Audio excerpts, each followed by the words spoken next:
So this is Unit 4 review.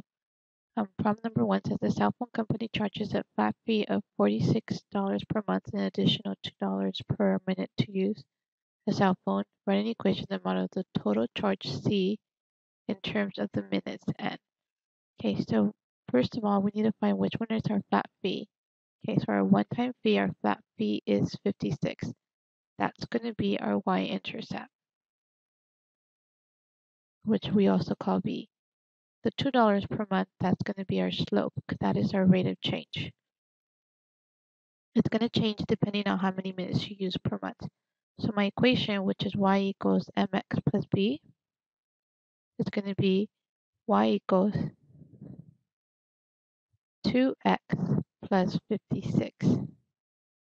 Okay. The answer is going to be B, because notice what they said, the total monthly charge, which is y, it's going to equal to the number of minutes times 2 plus 56.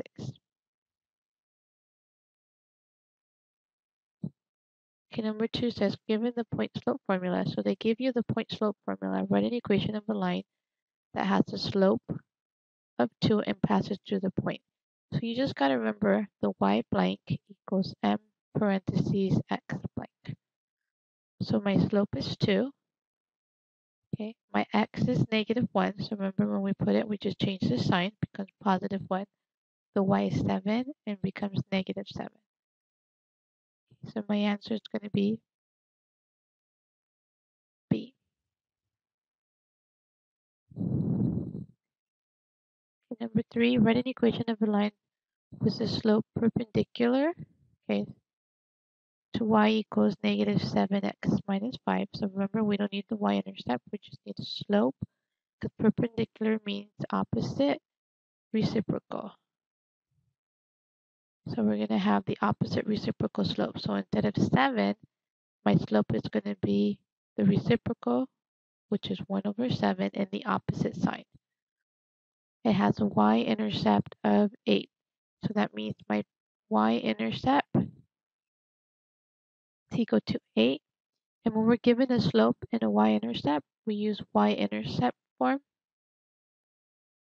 It's going to be negative 1/7 x plus 8.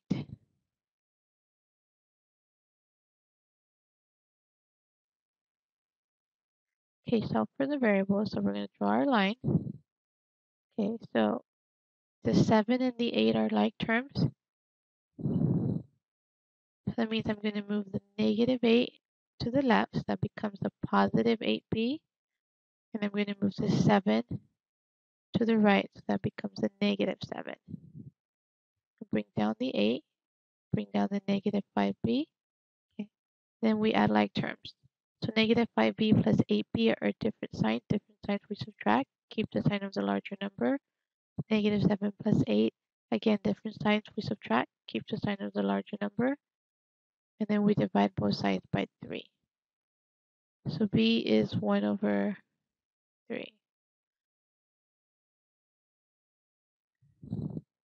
Okay, so we need to solve, and which is the first incorrect step. So what we're going to do is we're going to solve this side by side. So we're going to have 3b plus 9 equals b plus 19. So what they did is they first moved this b to the left. So if I do that, that's going to become a negative b. So negative b plus 2b, negative b plus 3b is 2b. Bring down the 9, bring down the 19. Okay, so notice that step's correct. Then we're going to move the negative 9 to the other side. Since it's a positive, it becomes a negative.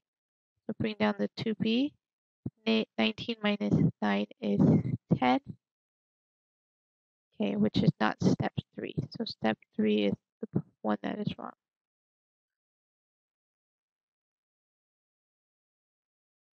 Okay, factor this expression by finding the greatest common factor. Okay, so we're going to start with the numbers. Greatest common factor is 9. And since I have x squared and x, since they both have an x, I'm going to also factor out an x. So 18 divided by 9 is 2. We still have one x left. Bring down the negative. 63 divided by 9 is 7.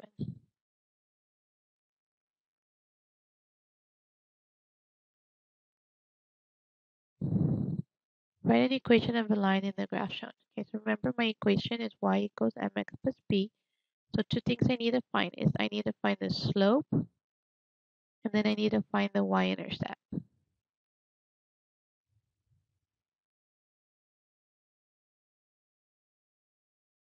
Okay, so my slope is where the line crosses the y-axis, right here. So my y-intercept is 0, 3. My slope is, I'm going to pick 2 points, go up and over. That's 2 and 1. And since it's going up, it's positive. So my slope is rise over 1, and my y-intercept is 3. So it'd be y equals 2x plus 3.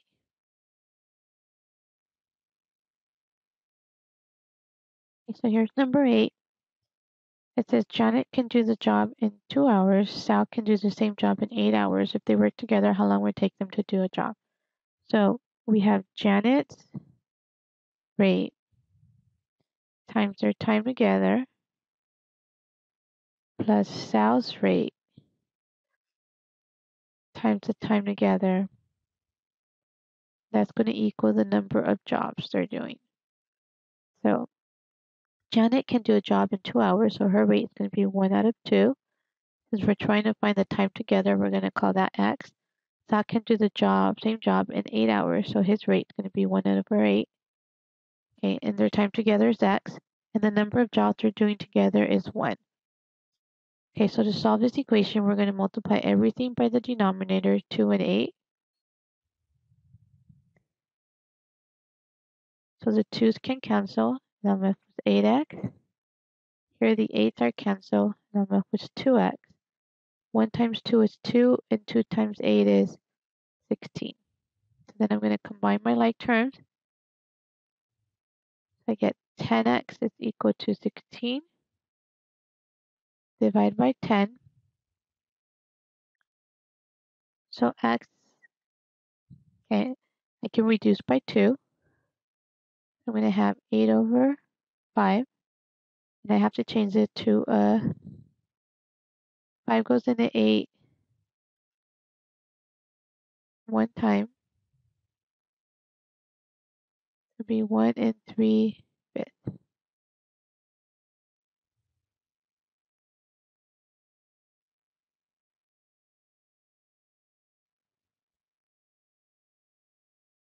Since I'm just adding, I'm going to add my like terms. So I'm just going to put them underneath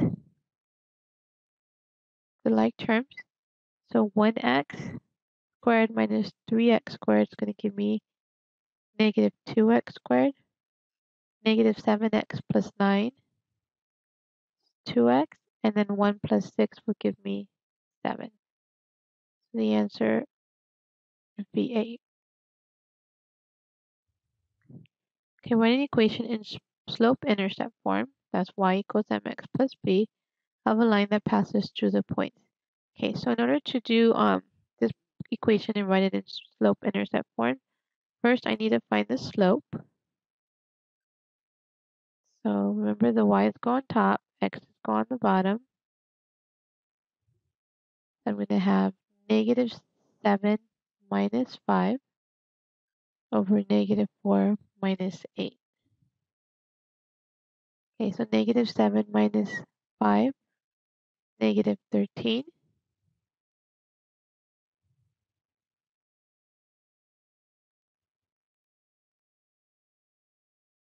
Okay, negative 7 minus 5 is negative 12. Negative 4 minus 8, again, they're same signs, so same signs we add and keep. So my slope is 1. So then I'm going to write it in point slope form.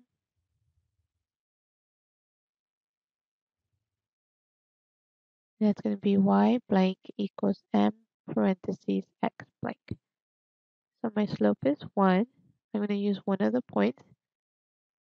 X is negative 4, so that goes with my x. Y is negative 7, that goes with my y. Remember, when we write them, we change the sign. And I'm going to distribute. So I'm going to get x plus 4, bring down the y and the 7. Then I'm going to move the 7 to the other side. Since it's a positive, it becomes a negative. So 4 minus 7, different signs. So different signs we're going to subtract. Keep the sign of the larger number. So y equals x minus 3.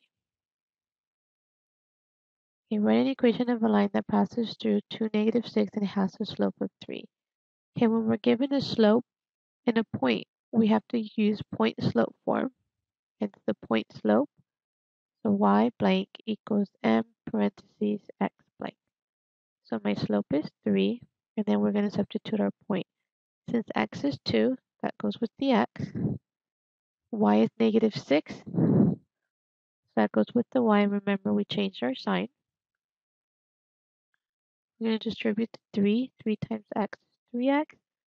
3 times 2 is negative 6. Bring down the y plus 6. We're going to move the 6 to the other side. Since it's a positive, it becomes a negative. So y equals 3x minus 12. Okay, negative 6 minus 6 are same signs we add and keep.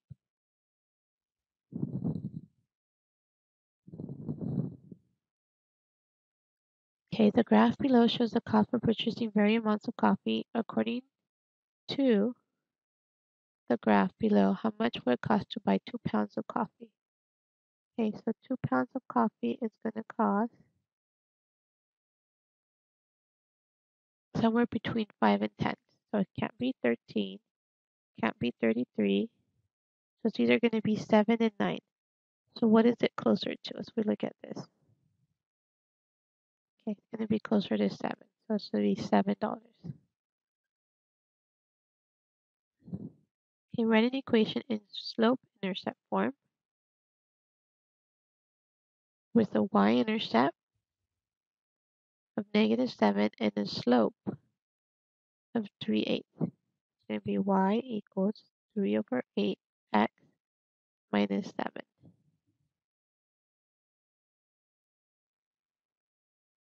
Okay, so we're going to graph. Okay, so remember with this one, we start with our y-intercept. Okay, so on our y-intercept, we're going to start with negative 4. From there, we're going to go down 2 to the right 1. So it can't be a. So negative 4 down 2 to the right 1. So my answer is B. Okay, notice that this my y-intercept is 3, so it's not C. Okay, and this one is 4, but I'm going to go down 2 to the right 1. So it can't be D. So the answer is B. Okay, write the equation in slope-intercept form. So remember, slope-intercept form is y equals mx plus b. All I have to do is solve for y. So I'm going to move the 4x to the other side. Since it's a positive 4x, it becomes a negative. Okay, bring everything else down. And then I'm going to divide everything by 3. So y equals 5 minus 4 over 3x. 15 divided by 3 is 5. And I'm just going to go ahead and rewrite it. So my x is first, and my y-intercept is second. So my answer is going to be, oops, I'm sorry, that was negative 15. That's going to be negative 5. Forgot to bring that negative down. Negative 15 divided by 3 is negative 5.